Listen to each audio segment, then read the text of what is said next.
Selamat pagi saudara-saudara sekalian. Kita akan belajar hari ini sedikit firman Tuhan lagi. Kalau saudara-saudara memperhatikan dari pagi ke pagi, saudara dengarkan mengenai hidup yang berarti. Nah, saudara diberi topik mengenai mari kita bekerja sama dengan Tuhan, kemudian kita belajar juga untuk hidup di dalam rencana Tuhan dan sebagainya. Pada saat saudara mendengar itu semua, mungkin saudara akan berkata, saya sudah tahu itu semua. Of course, hidup di dalam rencana Tuhan ya yang paling baik. Of course, kita harus belajar hidup berjalan dengan Tuhan. Yes, saudara-saudara, itu mudah dimengerti dan mungkin kita semua sudah mengerti. Tetapi saudara, kalau saudara mau merenungkan firman itu, direnungkan baik-baik, kemudian saudara benar-benar mau berjalan di dalam rencana Tuhan, saudara, untuk mendapatkan rencana Tuhan saja memakan waktu panjang, saudara. Untuk saudara mengetahui jalan Tuhan, itu memakan waktu yang panjang. Sama seperti kalau saudara sebagai suami istri, sekarang saudara menjadi sudah suami istri, saudara dengan istri saudara dengan suami saudara. Nah, untuk saudara bisa sampai hidup bersama-sama menjadi suami istri, itu ada waktu di mana kalian berdua harus berkenalan. Berkenalan untuk mengenal sifat satu dengan yang lain, mengenali satu dengan yang lain, kemudian ingin mengetahui apa yang ada di dalam hati. Misalnya wanita yang akan menjadi suami istrimu atau kepada laki-laki yang akan menjadi suamimu, ingin mengetahui apa sih yang dia punya rencana di dalam hidupnya, apakah yang dia ingin capai, ya kan? Kita mesti tahu dahulu semuanya sebelum kita bisa hidup bersama-sama. Jadi, dan untuk mengerti satu dengan yang lain itu memakan waktu bertahun-tahun. Ya. Sebab itu, saudara, sekarang kalau kita mau hidup di dalam rencana Tuhan pun sama, saudara. Sebetulnya, untuk kita bisa hidup di dalam rencana Tuhan akan memakan waktu bertahun-tahun untuk belajari siapa Tuhan kita, kenali Dia, seperti apa hatinya, apa yang ada di dalam pikiran Tuhan dan sebagainya. Jadi apa yang saya katakan di dalam 10 menit itu, saudara, kalau kita mau hidupi itu akan memakan waktu berbulan-bulan dan tahun-tahun. Nah, sebab itu saudara, biarlah apa yang kita dengar hanya 10 menit, jangan kita anggap enteng hanya dengan kita sudah tahu itu semua. Belum tentu, saudara. Apakah saudara sudah berjalan di dalam rencana Tuhan yang sempurna? Sebab kalau saudara sudah berjalan di dalam rencana Tuhan yang sempurna, kehidupan saudara sangat-sangat berarti. Nah, saudara akan merasa bangga, saudara akan merasa tenang di dalam pimpinan Tuhan, dan saudara bisa melihat ke belakang segala hasil yang saudara sudah accomplish di dalam Tuhan. Dan saudara bisa tenang di hadapan Tuhan, tahu bahwa saudara sudah menyelesaikan pekerjaan Tuhan sampai to this point. Nah, tapi saudara, kita lanjutkan, saudara. Mari kita lanjutkan. Hari ini saya akan memberikan topik fokus kepada direction Tuhan. Fokus kepada direction Tuhan. Jadi, kalau kita sekarang ini sudah tahu rencana Tuhan itu apa? Kalau saudara selama ini sudah pelajari, saudara sudah tahu persis apa rencana Tuhan buat hidup saudara. Bagaimana Tuhan ingin masa depan saudara, apa yang Tuhan ingin saudara capai, apa yang Tuhan ingin saudara accomplish, apa yang Tuhan ingin saudara hasilkan untuk kemuliaan nama Tuhan. Kalau saudara sudah tahu, saudara, biarlah mari kita sekarang hari ini kita pelajari untuk kita fokus kepada direction yang Tuhan berikan kepada kita. Jangan sampai kita menengok ke kanan atau menengok ke kiri atau menengok ke belakang. Jangan. Sebab kalau kita menengok ke kanan, menengok ke kiri, ke belakang, saudara, kita tidak akan sampai. Nah, mari kita melihat, saya akan berikan beberapa ayat dari firman Tuhan mengenai orang-orang yang sudah berhasil dan yang tidak berhasil. Kita lihat sekarang kehidupan Abraham. Abraham adalah seorang yang disebut Bapak Iman sekarang. Kalau saudara baca Alkitab, saudara pelajari kehidupan Abraham. Abraham itu menjadi contoh buat semua orang Kristen bahwa dia adalah Bapak Iman. Berarti dia adalah orang yang sudah accomplishing kehendak Tuhan di dalam hidupnya. Dia sudah fulfill rencana Tuhan di dalam hidupnya. Karena itu kita melihat dampak daripada kehidupannya sampai sekarang kita masih alami. Kita melihat bahwa sekarang seluruh orang Kristen di dunia ini belajar dari iman Abraham. Berarti saudara, dia adalah orang yang sudah mempunyai kehidupan yang berarti di mata Tuhan dan di mata kita manusia semua, ya kan? Nah, mari kita melihat bagaimana Abraham itu bisa sampai seperti itu.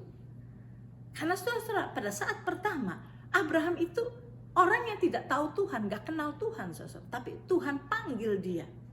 Tuhan panggil, Abraham, keluarlah dari tempatmu, yaitu tempat di mana Abraham tinggal itu adalah Ur.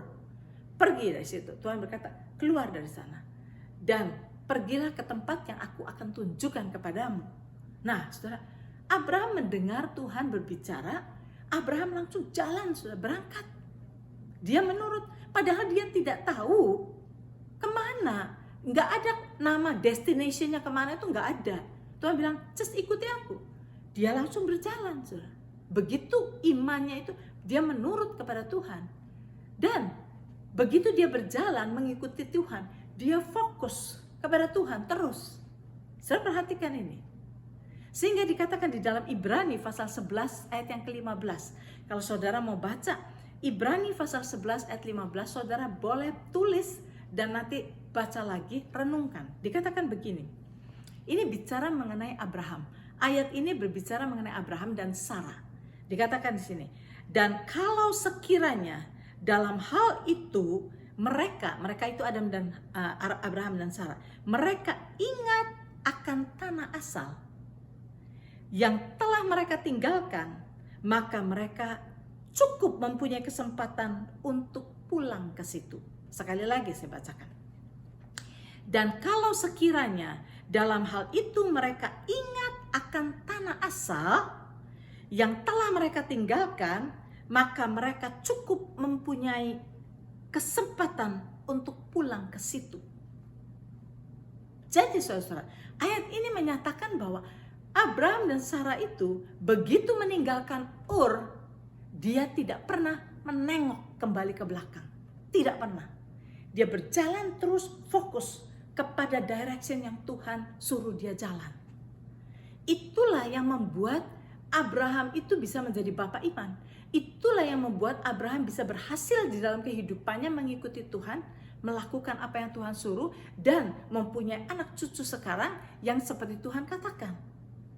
Rencana Tuhan di dalam hidup Abraham itu terjadi, terfulfill. Karena apa? Begitu Abraham dipanggil oleh Tuhan, mengetahui panggilan Tuhan, dia langsung fokus. Dia fokus dan tidak pernah menengok ke belakang. Kalau dia pernah menengok ke belakang, ada kesempatan banyak untuk bilang, aduh lebih enak ya di tempat yang dulu.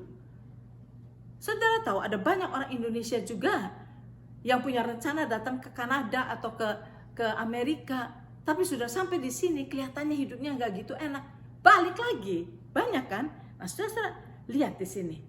Satu contoh lagi adalah Rasul Paulus. Saudara tahu Rasul Paulus adalah seorang rasul yang dipanggil oleh Tuhan, ya. Dia sedang melakukan pekerjaan yang salah. Dia tidak sedang melakukan kehendak Tuhan. Bahkan dia di dalam perjalanan ke Damaskus untuk menganiaya orang Kristen. Tetapi di dalam perjalanan itu Tuhan menampakkan diri. Kita pelajarin pada minggu-minggu yang lalu. Tuhan menampakkan diri pada Rasul Paulus dan di situ namanya masih Saulus. Dia jatuh dari kudanya dan kemudian Tuhan panggil dia, kan? Kita tahu Tuhan memanggil Paulus untuk menjadi hambanya. Nah, kita lihat di sini. Paulus boleh dibilang setelah menjadi Paulus, dia melihat bahwa kita tidak tahu kapan dia bertobat. Umur berapa dia bertobat kita tidak tahu. Tetapi paling sudah sepertiga atau setengah dari hidupnya sudah dipakai yang salah. Sekarang tinggal sisa dari hidupnya. Dan apa keputusan Rasul Paulus? Dia berkata begini, aku akan melupakan apa yang di belakangku. Dan aku akan berlari-lari ke depan. Berlari kepada tujuan yang Tuhan tunjukkan kepada dia. Jadi saudara, Rasul Paulus pun sama seperti Abraham. Pada waktu Tuhan panggil, Tuhan suruh Rasul Paulus melakukan sesuatu. Ada rencana Tuhan untuk Rasul Paulus. Rasul Paulus mengerti rencana Tuhan. Langsung dia ambil keputusan. Aku tidak akan mengingat-ingat yang di belakang. Aku akan melupakan apa yang di belakangku. Dan aku akan fokuskan kepada panggilan Tuhan dan berlari. Rasul Paulus tidak lagi mau jalan, saudara. Saudara tahu kenapa dia tidak jalan? Kenapa dia berlari? Karena saudara bisa ngalami sendiri. Kalau saudara jalan, saudara jalan santai, oke? Pada waktu saudara berjalan, saudara melihat sesuatu, oh itu menarik, saudara akan pergi ke situ. Lihat apa di situ.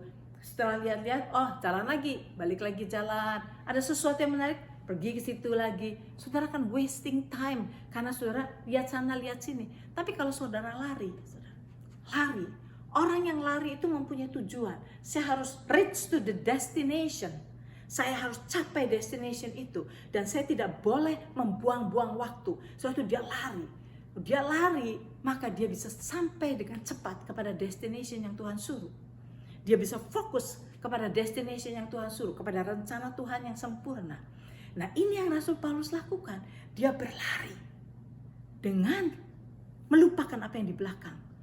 Dan dia tidak mau diganggu oleh kanan kiri. Dia berlari terus kepada tujuan yang Tuhan sudah panggil dia.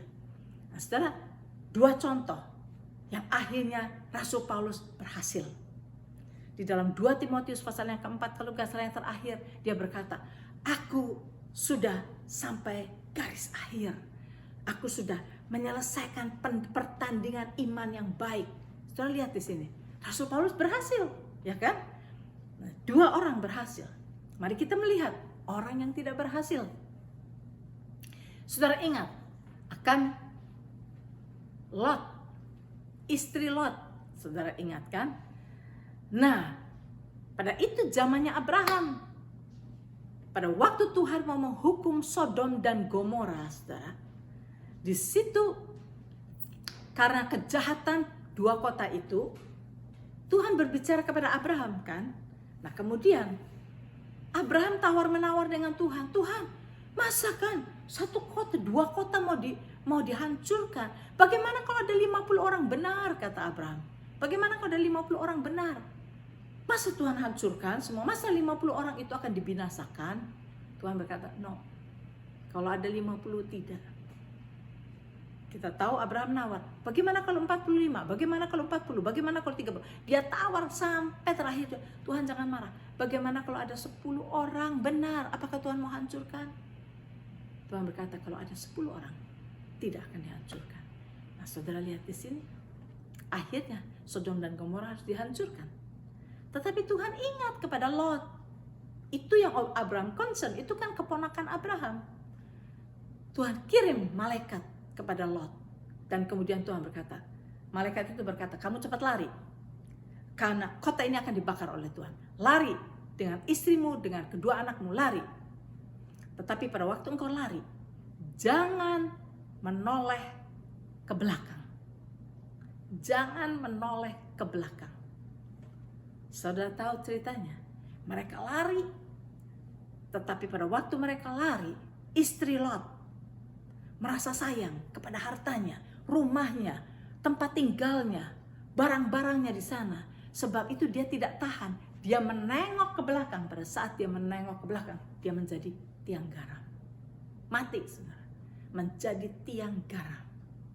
Itu adalah orang yang tidak teguh, tidak fokus kepada apa yang Tuhan suruh. Dia lebih tertarik kepada apa yang dunia sudah berikan kepada dia. Dia tidak tertarik kepada panggilan Tuhan, keselamatan yang Tuhan berikan kepada dia, rencana Tuhan di dalam hidupnya. Dia tidak tertarik kepada itu. Sebab itu dia menengok ke belakang, mati. Dia menjadi tiang garam. Nah, maka saudara-saudara lihat di sini. Kalau kita sudah tahu rencana Tuhan, jangan menengok ke kanan, ke kiri, ke belakang, kemana. Satu contoh lagi, yaitu Petrus. Saudara tahu Petrus, orang yang excited, mau melakukan hal yang besar. Pada waktu satu hari dia melihat Tuhan Yesus berjalan di atas air. Wah, langsung timbul di pikiran Petrus, wow, cool ya, bisa jalan di atas air. So itu dia berkata, Tuhan, kalau ini engkau, izinkan aku berjalan di atas air. Tuhan Yesus berkata, marilah. Kita tahu ceritanya. Waktu Tuhan berkata, marilah, Petrus langsung turun ke air, saudara. Begitu, turun ke air, dia berjalan di atas air.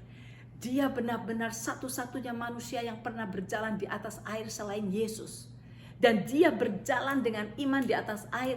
Dia berjalan di atas air hanya dengan iman kepada satu kata Yesus. Marilah. Yesus hanya berkata, marilah.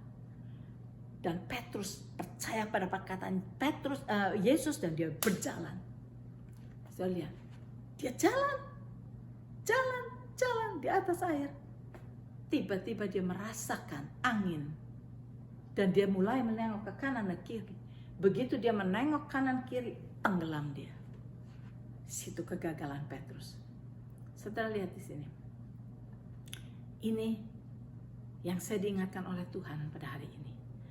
Kalau kita sudah mengetahui rencana Tuhan di dalam hidup kita, marilah saudara, kita fokus kepada direction yang Tuhan berikan kepada kita. Finish well di dalam panggilan Tuhan. Jangan menengok ke kanan atau ke kiri atau ke belakang. Jangan. Tapi mari kita lihat kepada Yesus. Fokus kepada Dia. Sehingga kita bisa sampai kepada destination yang Tuhan suruh kita capai. Sampai di sini dahulu. Kita ketemu lagi hari Senin.